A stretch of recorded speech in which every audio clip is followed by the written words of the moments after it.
Hello everybody, it's Stephanie with Remax Revolution here in Kansas City. And I don't know about you, but I love my dogs. I love them. Americans spent almost $1,500 last year on their pets, and I think I may have spent a lot more than that. So when we move, we want to make sure that we give them the best support that we can. So here are 10 tips for you when you move with your pet to have a successful move. Number one, make sure your pet is comfortable in a crate. He or she will need a safe place that is all theirs during the commotion, and a crate is the perfect place. It's not a punishment. They actually love being in there, and so make sure they are comfortable in their crate. Number two, familiarize, I can't say that word, them with the sounds and the smells of the packing and moving materials. Those tape machines make a really wicked noise to a little puppy, and so make sure they're just familiar with that so they won't be freaked out.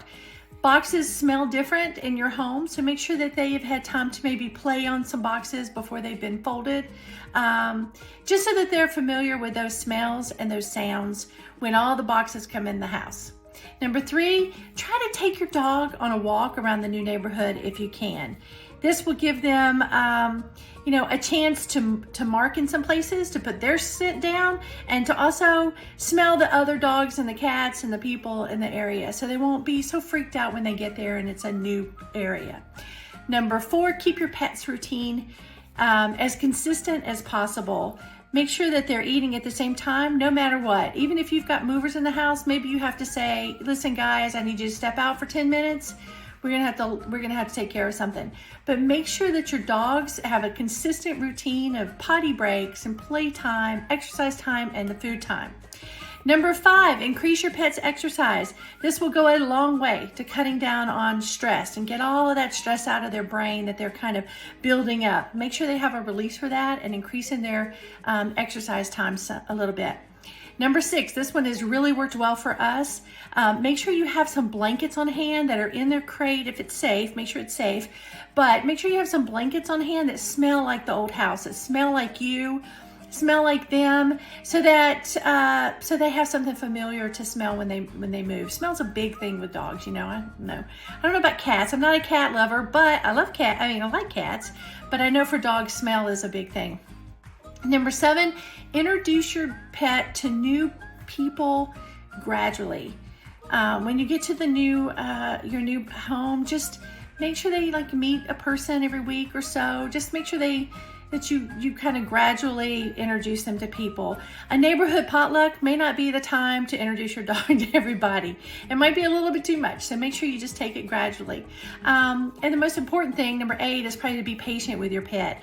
You may see that a pet that is normally house trained, maybe they're having more accidents during this time. Maybe they're becoming aggressive, and if that's the case with all the stress, you're going to need to find a way to remove them from the stress or get them some professional help with that. Maybe some training, visit the vet, whatever you need to do. So don't be surprised if some normal behaviors go away and some abnormal behaviors pop up, because that can happen sometime. Number nine, make sure you hand carry all your pet's medical records with you. Don't pack them in the boxes with your other items. Don't let the movers move them. You hand carry your records, your medical records, and your pet's medical records. That's really important. Number 10, make sure that you update your pet's microchip as soon as you move. A lot of times a dog that is in a new neighborhood will get loose accidentally and try to make his way back to his old neighborhood, and that just doesn't work. If someone finds your pet and they scan him and you have your old address in there, that's going to be a disaster. So make sure you update that right away. And if you have any tips of things that you've experienced during the move, whether it's across the street, across the neighborhood, across the country, or across the world, just put them in the comments. I'd love to hear them. I'm going to be teaming up with the folks over at A Well-Traveled Road, and they're going to be sharing with us some great tips for traveling international with your pet, to moving internationally with your pet, how to get your pet on an airplane, and just things like that. So we're really happy to team up with them. And as always, let me know if you have any questions. Have a great day.